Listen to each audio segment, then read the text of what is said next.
Ladies and gentlemen, you're now tuned into Chat City with P. Ross. Conversations and interviews are in the queue. Listen or join in. Here she is, P. Ross.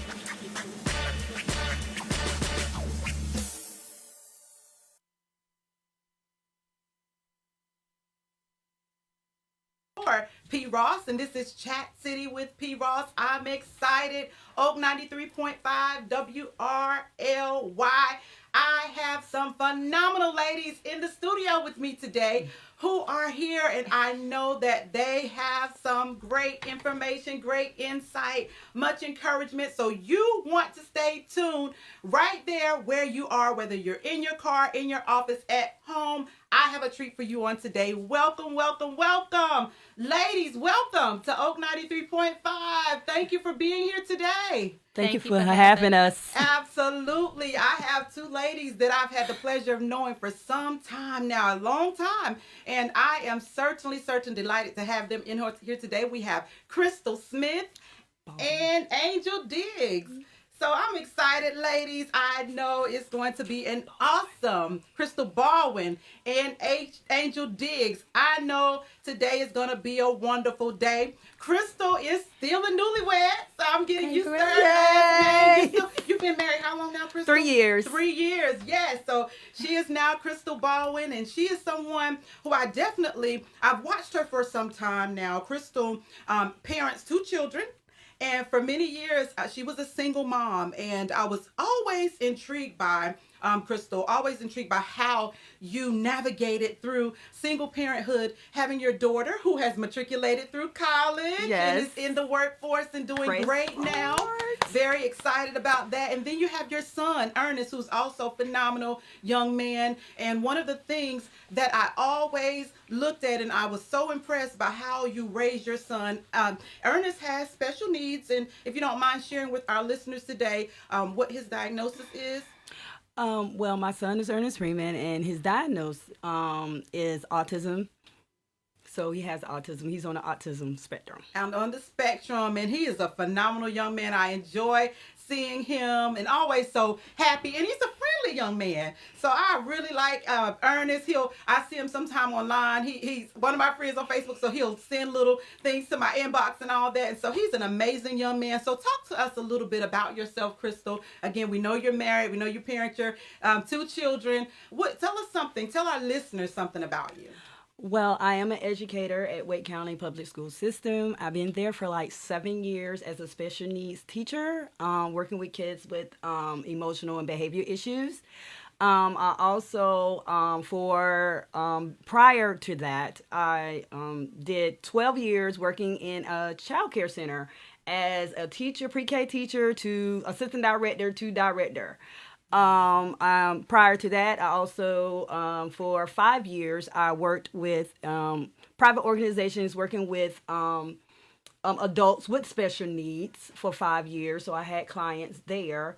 And ever since then, this is where I'm at. I think it's wonderful. And it just says a lot about you, a lot about your heart and your passion to serve others, in that you've raised your son and then you're pouring back into other people. And one of the things I know is it takes special people with a huge heart to work with individuals who may have some form of disability, different types of different disabilities. And so thank you for your service. We need more people like you who are willing to do that and just to pour in and show that love. I know one of the things that you did at the church was that you were trying to kind of implement something there with the special needs population, which I think is wonderful and certainly much needed. So yes, it was called exceptional ministry, where I, work with a small to include them into all the youth activities that the other children was into, and to have them to also feel a part of that ministry, as well as they have souls as well. So they had to get to know Jesus for themselves as well. And I found that was very important to me because of my personal experience with my son. And I didn't want any other child who has, a parent feel like their child cannot participate in their youth department, it took a lot of work, a lot of working together and talking to the heads and working together to get that ministry started. So I thank God for that. My son came through that along with other kids under him in the youth department. I think it's wonderful because one thing we want to do is keep the kids mainstreamed, and I think that's important. And I love how you were willing to do that ministry in the church as well as outside the church. That is wonderful. So how old is Ernest? Ernest is 26 as of January the 1st. He's a New Year's baby. Oh my goodness. Wow. What are some of the things that he likes to do? Ernest loves dinosaurs. He always been a dinosaur fan. He likes to read books. He always liked to read books since he was 2 years old, since I took him to the library. Yeah. And ever since then, he didn't like fiction. He loves nonfiction, and he loves to study up on dinosaurs and different animals and stuff like that. As well as he's a technology type. He's savvy with technology as well. He likes to do that as well.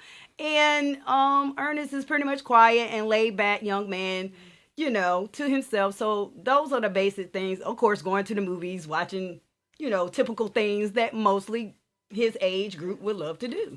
Absolutely. So talk to us a little bit about, one of the things I wanted us to touch on today was about school, because I know that as parents, we have some to advocate for our children, those that are mainstream, those that don't have a disability. So being in the field that I'm in, one of the things that I've seen over the years is that parents have to certainly advocate when their children have special needs. You have to make sure that they're getting the services that they need, the services that they are eligible for, and all of that. And sometimes advocate harder because they can't necessarily advocate as much for themselves. So talk a little bit about your experience in advocating for him, that has made it easy for him to kind of matriculate through the school system, because we know that he's in college, and we'll talk a little bit about that. But what would you say to a parent that has a child that may be in elementary school, middle school, high school, that has a special need? Well, my biggest thing is to show up, is to make sure you get involved in every activity that their school has. Make your face known in the classroom with the teachers, with the principal. Let them know that you are going to support and do your part as a parent, as well as advocate. And also with advocating for your child, you also want to let them know what are your goals that you have, the vision you have for your child. Even though a lot of times, a lot of parents feel like they kind of threatened by the MDs and the PhDs behind these IEP meetings. But the Lord told me years ago, he said, your initials is more important because I made you responsible for him. So therefore, I had to learn how to speak up. I had to learn what the rules are in the handbook they send out. And I tell any parent, read your handbook. And if you don't understand something, ask those questions, highlight it. Because they're there for them to answer those questions. And also just show up, be there, advocate, and show your vision of your child. How do you see your child? Not how everybody else see your child, even though some people like to put caps on kids because they have disabilities. No, if you didn't put a cap on your child, do not let nobody else put a cap on your child. You say what you need to say, and they have to, because at the end of the day, it's your decision. They don't realize that's how much power you have. When you go in those IEP meetings, know that you have the power to say yay or nay, and this is what I'm looking at. And always have a plan. Yes, I really like that. And how you talked about not putting those limitations on your child, knowing that just as the other child has accomplished great things, so can your child, despite what it is that they may have been diagnosed with. Yes. Listeners, you're here today on Oak 93.5 WRLY. This is Chat City with P. Ross. I'm your guest host today, filling in for P. Ross. I have two wonderful ladies in the studio with me today. I have Mrs. Crystal Baldwin and Miss Angel Diggs, and they are pouring out some great information. So go ahead, if you're on Facebook Live, go ahead and share this today. If you're listening in the car, continue listening. Call a friend, text a friend, and tell them that there's some great information on Oak 93.5. So Crystal, Ernest graduated from high school. Yes. He graduated from high school. He's been in the workforce. What would you say are some of the things, some of the challenges that took place to get him into the workforce? Because we know he's been working for how long now? Well, he has been working about 4 years into the workforce, and it was a struggle, especially single parent trying to make sure that my son have access to everything he needs to be successful. It took a lot of talking, asking questions, connecting to other people in different agencies, which I connected with a lot with agencies like Teach is one of the agencies, Autism of Society, the Arch, Alliance, Vocation Rehabilitation actually helped him in the workforce, getting him used to working for himself. That's also how you gain independent when you gain employment. Yes. And so, and also, you know, different people that I have met along the way that gave me information, talking to his teachers. And I know his high school teacher, he still keep in touch with her to this very day. She was a great Miss Youngblood. She was a great asset to Ernest and me, and Ernest say, hey, if this is what you're looking for, this is what I have. And go and research. And once they give you that information is power. I took it, I ran with it, I looked up and I researched, and this is where he is at this point. Wonderful, wonderful, wonderful. And I know that he's relatively independent. Is he driving? Does he have a driver's license? No, not yet, but he's working on driving. Awesome. He has been taking driver's ed. Now we just got to get him to get the test done. So we working on that as well. So it's a process, but he'll get there. Outstanding. So I know that you are one who is certainly one that is proactive in your personality. You're definitely somebody that is going to go get it, make it happen. What would you say to that person that is a little more reluctant about speaking out? Because those IEP meetings can be kind of intimidating. Yes, they can. So what would you say to a parent that may feel as though they're not as knowledgeable as you are about sitting through those meetings, what they can advocate for as it relates to their child? What would you say to that parent?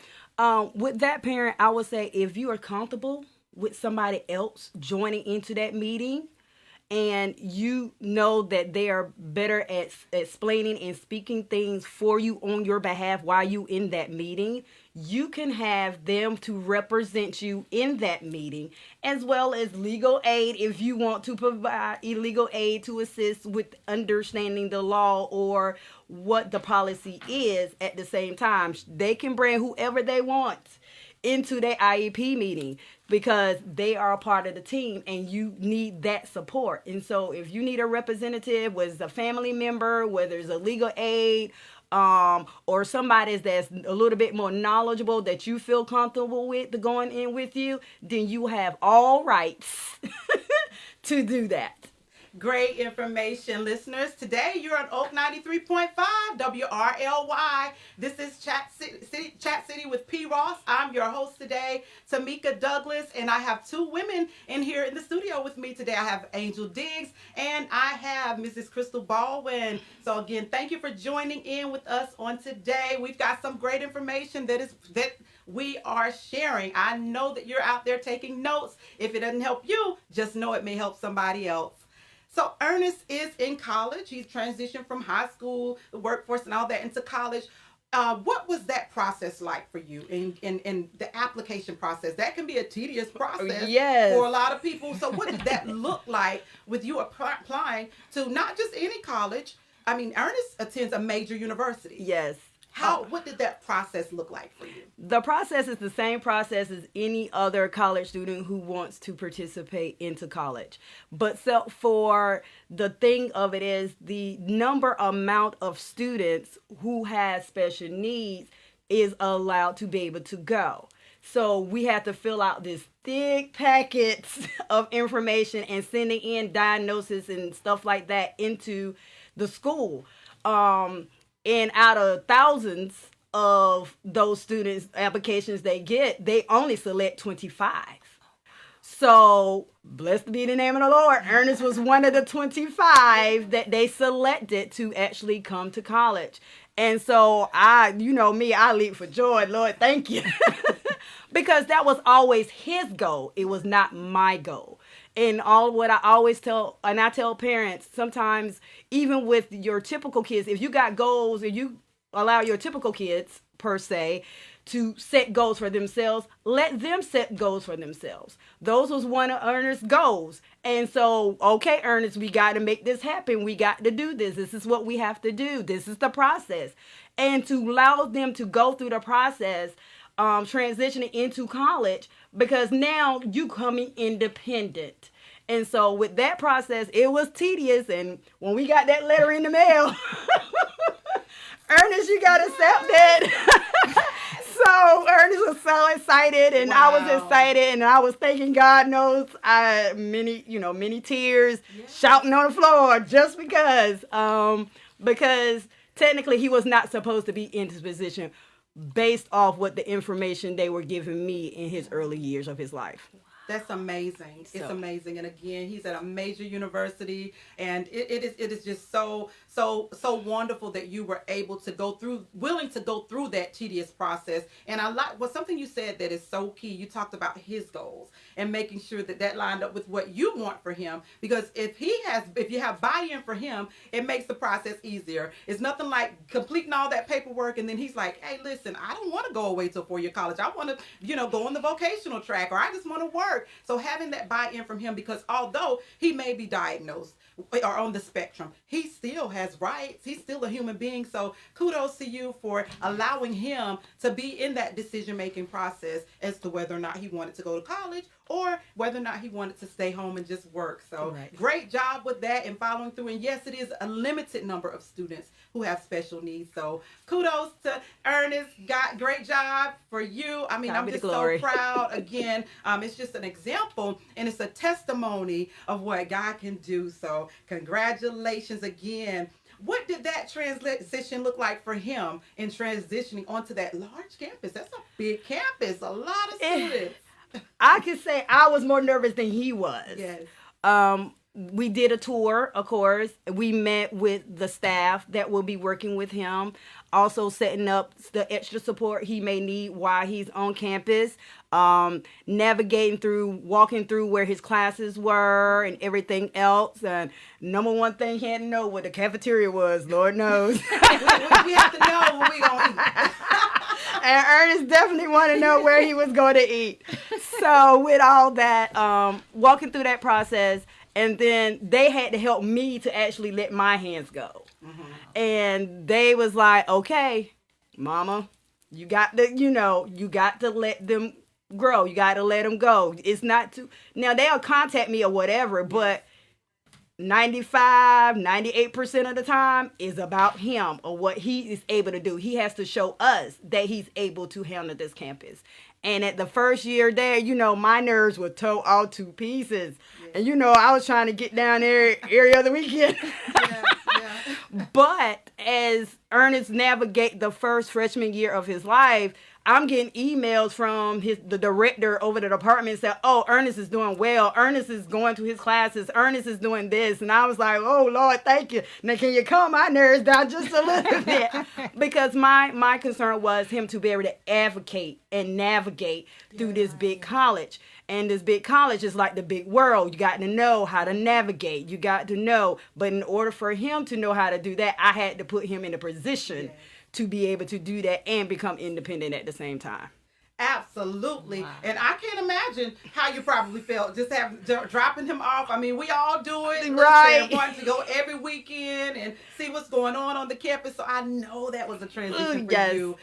So considering how he transitioned into the college sector, so does he have someone that kind of assists him with getting to the classrooms?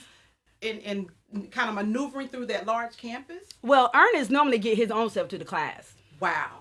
Ernest does that on his own. Of course, we set up a tutor for him to help him with his studies, as well as Isha Seals or Monarch, which is in the Garner in Greensboro area, that comes in and kind of do that support piece that is more out of like, let's do your life skill. Let's keep working on your life skill stuff. Sure. But they'll come in and work with him whatever he wants to work on, because this is his goals. This is, this don't have nothing to them or what they put on him. This is his goals. So they worked on certain goals that's important to him while he's on campus. But 90% of the time, Ernest is navigating himself and go to the gym, go to sport, go to the games, and he gets involved when he wants to get involved, and when he wants his time alone, he gonna take his time alone. Yes. So yes. So 90% of the time, Ernest is pretty much independent on himself with those supports at UNC Greensboro and Easter Seals, or if you can use Minark is another good one as well. Yes, it is. Absolutely. My goodness. Again, congratulations to Ernest. Congratulations to you. And what is his major? What is he majoring in? Ernest, I cannot say the name correctly, and I don't want Ernest like, no, mama, this is not how you say it. I'm going to explain what it is. It's a study of fossils and dinosaur bones. It starts with a P, so it's that long word. Yeah. So what his goal is, he really likes to want to work with dinosaur bones and the study of fossils. So palynologist, whatever. Awesome. That is just magnificent. Again, it lets us know that all things are possible. You can't see your child as being one that you limit to a certain place and that's it. That's all you can do according to statistics. No, you have to see something different, something better in the life of your child, no matter what it is that they're diagnosed with, no matter the behaviors, whatever the case may be. That child can do great things. And truly, Ernest is an example of great things and great success. And I'm just so delighted that you would share his story, some of his story, because I know that there's a book you could probably write. Probably. Just for showing or just telling the listeners today a little bit about that. And hopefully we're encouraging somebody who may have a child that's on the spectrum or may have a child that has cognitive delays or developmental delays to know that it is possible for them to matriculate to a college or into the workforce. It just takes a parent or somebody who is willing to advocate for them, push them to go the extra mile. So thank you so much, Ms. Baldwin, for sharing Ernest with us on today. Yes, indeed. And also, just to chime in, if parents like to go into trainings, I know Morgan Stanley does trainings for transitioning to adulthood for special needs planning and wealth management, which I have a book, which hopefully they still do it, but it's a wonderful place for parents to go in and get all the information they need. It's setting up money, market stuff, getting there, how they can manage their wealth and setting all these things up for them while they transition into adulthood. Thank you for sharing that insight and that information. So you heard it, listeners. So go out there and take a look at what's available. Again, we don't want to miss these resources and these opportunities that are made available to those who may have special needs or someone who may be developmentally delayed, cognitively delayed, even mental illness. We have to know that there are resources out there and that it is possible for them to succeed. All right, Miss Angel is also in the studio with us on today. Yay! Angel Diggs, I am so excited. I know that she too can certainly give much insight for the individuals who may be faced with just going through terminal illness, going through that battle, and yet overcoming. That is what I see in her, and that's why I wanted both these ladies together, because again, we see triumph, we see overcoming, we see pushing through when we think about the story of Ernest, and this is something we'll see also with Miss Diggs. She certainly has a story to tell. Angel, I was looking at the magazine Boss Mode that you were featured in, and it says Models Against Cancer, Atlanta, first honoree. Congratulations. Thank you. Phenomenal. It says, my name is Angel Diggs. I inherited a generic disorder called FAP, familiar abnormal polyposis. It was passed down from my mother's father to my mother. Myself and my kids have the disorder as well. It have not skipped a generation. I had my first colonoscopy when I was 12 years old. I lost my mother to colon cancer when I was 14 years old from FAP. Back then, the doctors didn't really know what it was and where it came from. My mom was 38 when she passed away from cancer. Before she passed away, my mother stayed sick a lot. And being a kid, my mom didn't inform us of her sickness. She made cancer look good because she fought for herself and her kids. But at the end of her life, she lost her battle to cancer, and I lost my mother. Even while my mom was sick, she was making sure her kids was placed with family members to raise us. My grandparents raised me. After my mom passed away, we moved to from Washington D.C. to Rocky Mount. So there's an array. There's so much information in this article about just the many things that you have overcome. And it says in here, cancer will not beat me. I'm going to beat cancer. The Lord's will. I also lost my baby brother to cancer. I lost both my grandparents to cancer. If I can leave just a few words with you, know your body, get checked out regularly, request an MRI of your pancreas, ever so often, because there are no warning signs with pancreatic cancer. This is a phenomenal article about you, Angel. I'm going to ask if you would take a moment and just tell our listeners a little bit about you. And one of the things I like that you said, and I mean, in looking at your life and how you lived through it, I know that cancer isn't going to beat you because you have the mindset, you have the faith and the belief in God that He will, in fact, heal you of this. But just tell the listeners today on Oak 93.5 a little bit about you. My name is Angel Diggs. I'm telling my age. So I'm 48. I'm married. I've been with my husband 14 years now. We have 3 kids and two puppies. We have 2 Yorkies. I'm a stay-at-home mom, and I just enjoy life in itself. Wonderful. One of the things that I know, Angel, is that you have dealt with terminal illness and are yet dealing with terminal illness and have been for some time now. So can you tell us a little bit about that experience and what that looks like for you? I found out I was 12 when I first had my first colonoscopy done. And then after my mom passed, I didn't get any more until I was 30. And when I went to UNC, they told me that I had over 250 polyps on my large intestines. And my world seemed like it just shattered because I was in disbelief. And I was just thinking about like what my mom went through and stuff like that. And to hear that you have over 250 polyps on your large intestines, and they had to remove the whole large intestines. And I just remember asking God, I'm like, well, I'm not wearing a bag because when most people have their large intestines out, they have to wear a bag on the outside for 6 weeks. But I had already told God, I said, I'm not wearing a bag. And I meant that.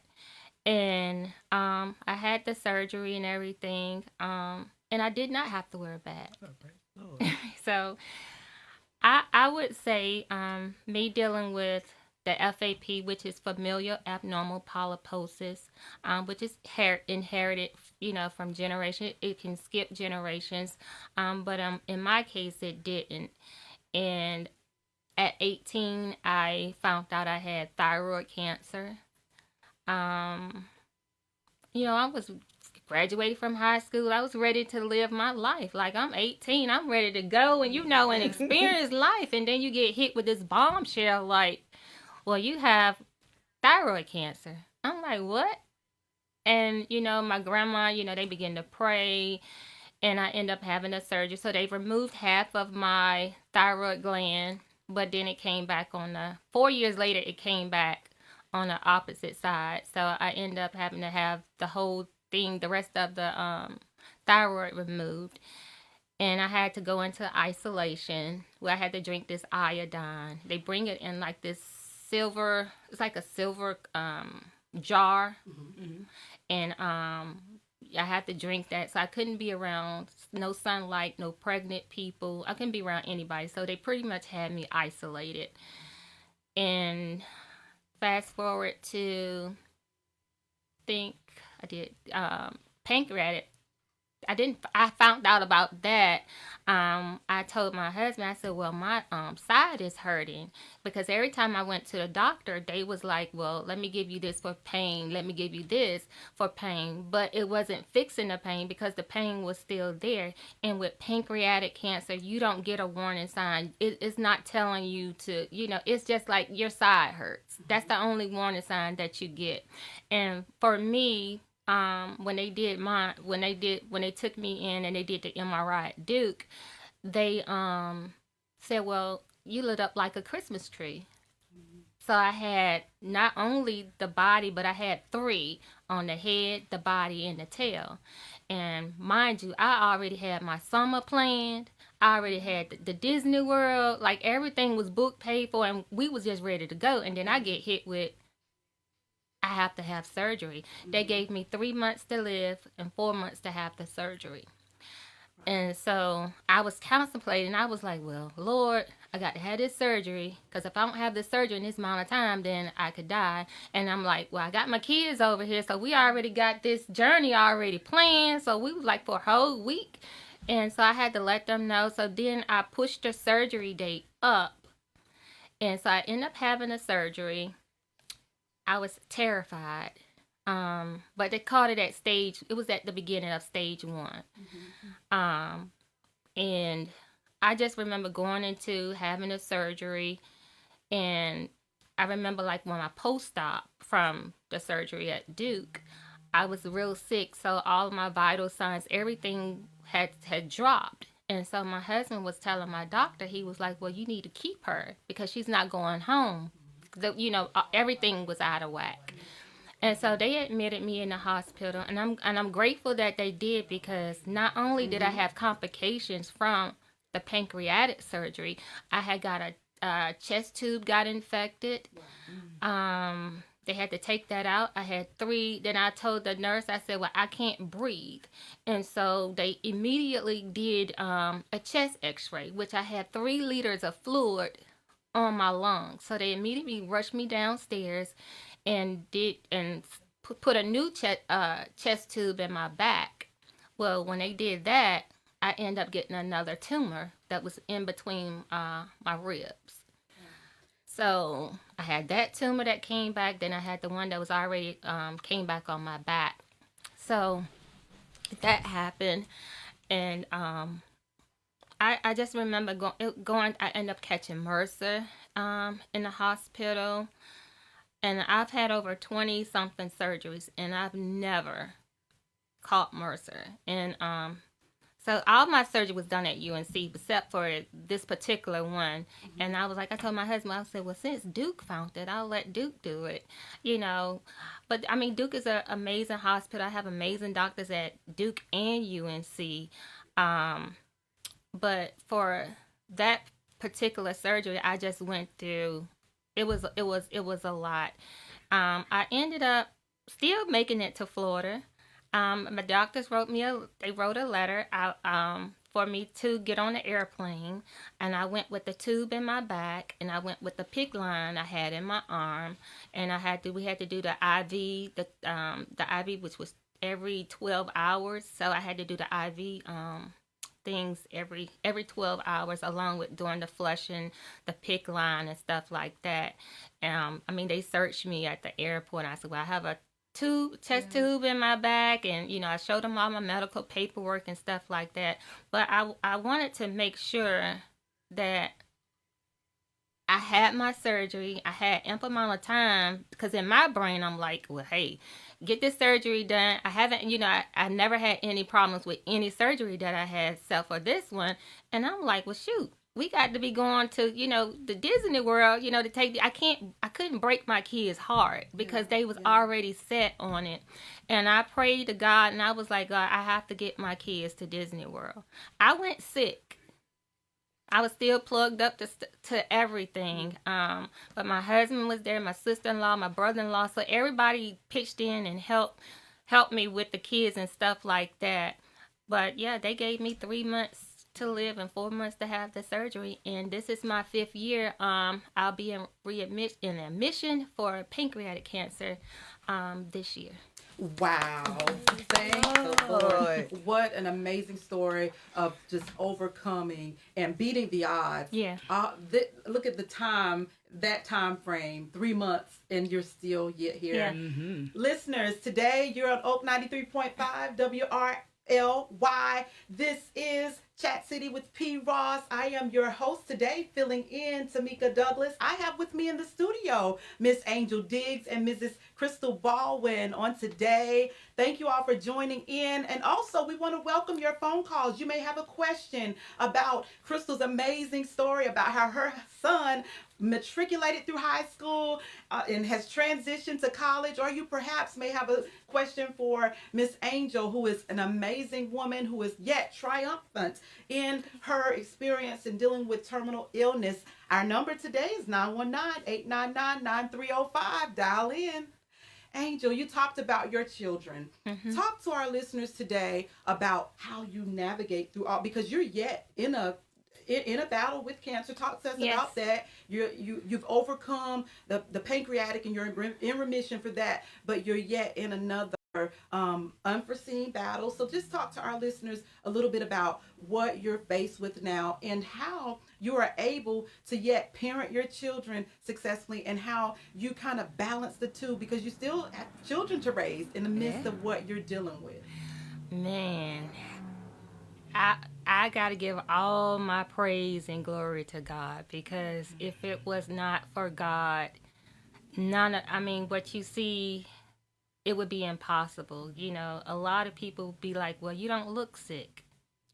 You don't know how, so I'm like, well, I don't have to look sick to be sick. Sickness doesn't come, you don't have to look sick to be sick. And God is just showing people like, hey, she's sick, and I'm using her to show you that, as long as you believe and have faith. And I'm telling you, my faith was shaky. It was shaky at first with God, because I was like, listen, God, I don't know about all of this, but my kids, my husband, my close friends, and, they just keep me grounded. Like, I would just say get a very good support system. I even do therapy, which is really helpful. I would say get yourself checked. Because cancer has really no significance in it. But my family, they help keep me grounded. And I had a praying grandmother, but she's passed on now. But she made sure that she just covered us, kept me covered in prayer. She made sure I knew how to pray. She made sure my kids knew how to pray. So it just went on down. So after she left, I'm like, who gonna pray when we get in the car? So they all pray. So they all know God. They all know what I'm going through. Then my kids, they'll be like, well, Mom, you feeling okay today? This is something I can do for you. I love you, Mom. So just them saying, those words alone, it means so much, because you have something to fight for. And I fight for my family, because I can't give up, because if I give up on myself, that means I'm giving up on my family. And so I just have to keep pushing. And you just have to stay grounded. You have to whether you read the Bible or you read quotes, and whatever it is that God is leading you to do it. Stand on His word, stand on His promise, because He will not fail you. Amen. I'm telling you, God, He is doing so many. He has done so much in my life with my kids. And to touch on with you, it's like, because I have 2 kids that are, one has ADHD and one has autism. So I understand, like, being an advocate for your kids. And I fight for my kids while I'm sick. I fight for them when I'm not sick. If I have good days, bad days, I'm still fighting for them. But I would just say find that good support system, somebody that you can trust and you can share and relate, and you all can feed each other the word, because it helps. That's what my friends do to me. I send them stuff, they send me stuff, and we just on one accord. Yeah. So you have to be on that one accord, for I'm telling you, God is amazing. Yes, He is. Absolutely is. And In your article, Angel, one of the things that you said was you'd once asked God, why me? Why me? And in having faced the pancreatic cancer, and right now with there being a risk of cancer returning, and having to go through treatments now, Yes. how do you, I guess, what do you do to overcome that why is me that can sometimes creep up in our heads when we're faced with trials or different obstacles in life? Because one of the things, and that's why I really wanted you to come in today, because what I notice about you is despite what it is that you've been faced with and despite what it is that you're faced with now, you yet are optimistic. So talk to our listeners about how you remain so positive. And yes, and if one looked at you from the outside, you wouldn't know that you've been sick or that you're sick now. And that is only to the glory of God. But I know that it takes something from you as well. So how do you have have that strength to get up daily and still look beautiful despite how you're feeling? Oh, well, thank you.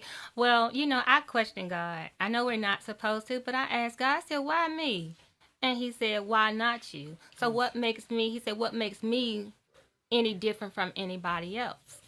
So this is just the battle that he gave me. And like he told me, he promised me that he would carry me through the seen and unseen. And then he said that non-believers are going to believe and believers are going to believe who he is through me. So I'm just a willing vessel, just really, just doing, the work of God, encouraging other people. You can't let cancer get you down. Just because they say you have cancer, it doesn't mean, you don't have it. I don't have it. And I just think positive every day because, if God's not giving up on me, then why should I give up on myself? Yes. And I just think we just have to, for me, it goes back to my support group. And a lot of it has to do with my husband because a lot of days, I have a lot of bad days. But he's there, to take the kids to school, pick them up, do whatever they need to do. And then when I have my good days, I do one-on-ones with them. My daughter, we do girl stuff. My boys, we do, I do stuff with them as well. But I treat them equally, but I also do individually things with them because they are individual people. Absolutely. It's just amazing that they on this journey with me, and to have my husband and my kids and my support system, it's just been an amazing journey because I was not even going to share this story. And so God placed it on my heart. He was like, well, write a book. And I was like, well, what am I write about? And so I was sitting in Walmart's parking lot, and he said, well, write a book. I'm like, well, what kind of book what am I going to talk about? You want me to write a book? Right. Then he said, well, start from the beginning. So from your childhood. I said, okay, so I can start from the childhood. And I said, well, I don't have a title for the book. And then he said, my journey, trust the process. Yes. And I know that's indeed what you've been doing is trusting the process. It's evident by how you carry yourself. It's evident by how you overcome the battles that you've faced in life and those that you are yet facing now. Yeah. Thank you for sharing that. Good afternoon again, listeners. You're on Oak 93.5 WRLY. This is Chat City with P. Ross. I'm your guest host today, Tameka Douglas. I have with me in the studio Miss Angel Diggs and Mrs. Crystal Baldwin. All right, so Angel, you talked a little bit about some of the things you like to do with family and all of that. What ways would you say that someone could offer assistance, help, support to someone who may be going through a terminal illness or may be battling with long-term illness? How can one support a loved one or a friend? I would say, that's a good question. I would say trust God, seek God for guidance. I would say pray, meditate, and ask God to guide you in what direction to go. And I would just say keep the faith. Just just because the doctor say you have something, that doesn't necessarily mean what God says. Anything is possible. I mean, listen, I'm a whole walking testimony. Like, I've had over 20 something surgeries, and I've been diagnosed with cancer like 3 times, and I've beat all 3. And right now I've been on chemo now for 3 years, because I have a desmoid tumor that's on my back, which came back. I had surgery and they removed it, but it grew back, and it came back more aggressive this time than the first time. So their desmoid tumors are very painful. They're the cousin of cancer, but they're not malignant, but they're related to the cancer family. But I would just say, get in therapy, get in a small group if that's what you choose to do. I'm available if you want to talk. Sometimes you just need somebody just to listen and not talk. So that's mainly me. Like, I just be wanting my friends to listen, like, because they don't understand like what I'm going through, because they haven't had that. But they're there for like support, like, I'm sorry, can I get you some lunch? Can I, come over? Let's do this, and a lot of time my feet will be hurting, my hands will be hurting. And like now I don't have an appetite, so I haven't been able to eat. But, I'm just trusting God that, yeah, because all of this, it'll pass, Yes. You just got to trust God. And whatever hand you are dealt with, you just have to not think negative about it, because if you speak negative things happen. So you have to pour positive into your body, into your soul, into your mind.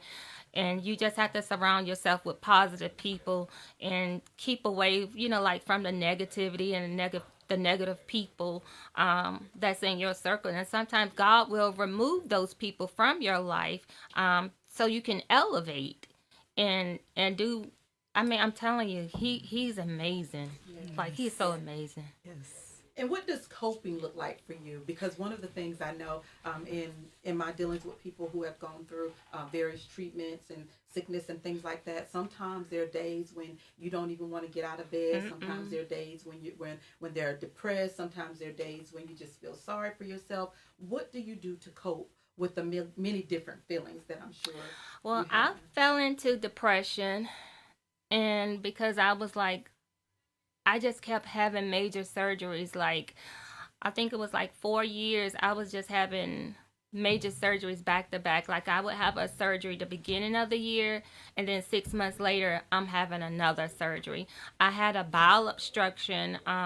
It was like in October. I took the kids to the pumpkin patch, and I was like, I ate the s'mores and all of that. And I get home, and I tell my husband, I said, my stomach hurting.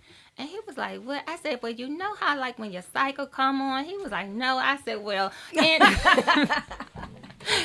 so he was like, no. I said, well, I know you don't know, but it's that kind of pain, but it was a different pain. And so I told him, I said, well, I need to get to the hospital.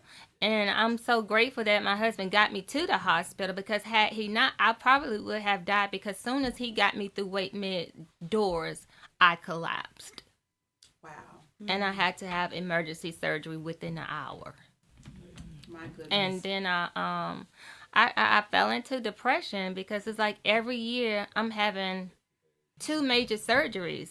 And I told God, and my New Year's resolution that time was, God, I just want to go 1 year without having surgeries. I haven't had a surgery in over 5 years since my pancreatic surgery. I have not had a surgery.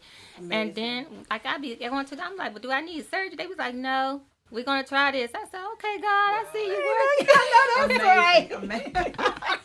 And you're asking just to overcome having a surgery, or to get through without having a surgery. That's your resolution. And just think about the minute things that we ask for. And all your request was, Lord, please let me get through this year and not have a surgery. Not have one surgery. And he did just that. I have not had a surgery. I mean, everything be checking out, my labs, my cancer labs, my tests. everything be checking out normal. And it's just it's something that you can't explain, but I just think people should get their bodies checked. Just get checked, whether like UNC and Duke, they have like the charity care. Yes. So you can go through Duke, UNC, and file for. If you don't have insurance, you can get charity care. They have that available for people that don't have insurance, and a lot of people don't know that, but they do have charity care for people that don't have insurance. And I would say sign up. It's good for a year. You just have to sign up every year for charity care, and you can be seen. Pay $10 to go see the doctor and stuff like that to get checked up. Wonderful resource out there. Charity Quick Care is available to those in need. We do have a caller today. Caller, can you hear us? All right. Can you all hear our caller today? No. Okay. All right. Caller, you are on the air. Yes, this is P. Ross. Hello, everyone. Hi, P. Ross. Hi. What wonderful stories you have there. And look, I just wanted to personally invite you, Crystal, and you, Angel, to an event that we have coming up. I'm hosting the event. It's called Survivor's Ball. Now, nobody has any information about it, but you two are the first. Okay. Thank you Thank so you so much. Survivor's Ball. It's for people such as you two, and myself.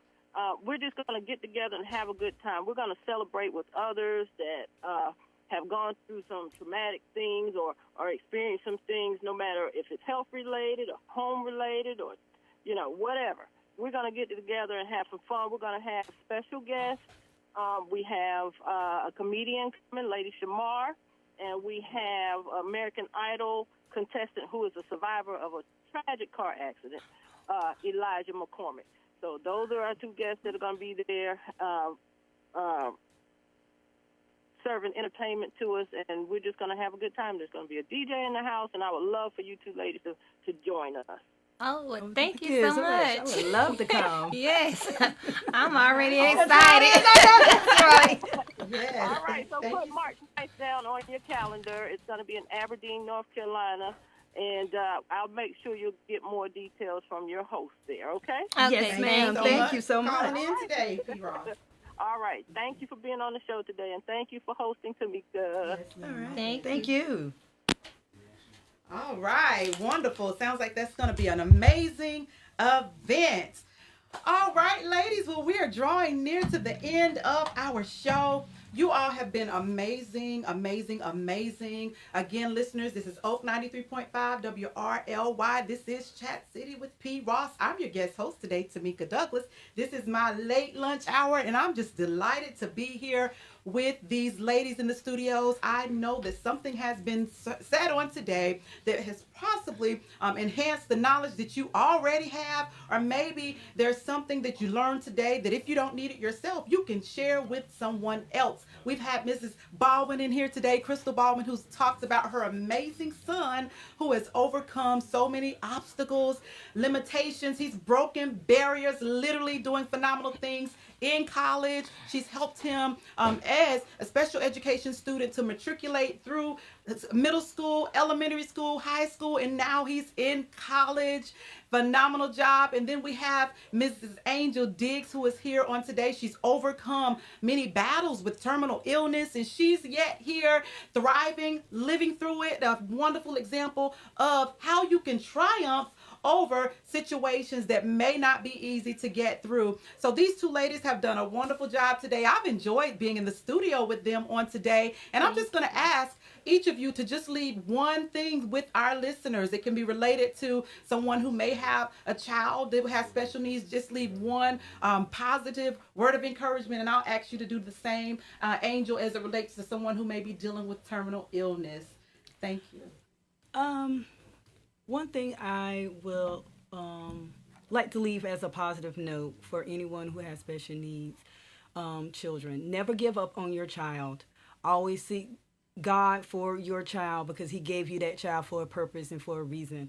And if you see them as as a gift from the Lord, an exceptional gift from the Lord, then your child can achieve anything beyond the boundaries. So don't give up, persevere, trust God, and watch Him work. Amen. If you could give us a doing quick just word, that. Angel. Yes, indeed. I would say to those that are going through cancer, depression, domestic violence, or any situation, I would say, especially for cancer, I would say pray.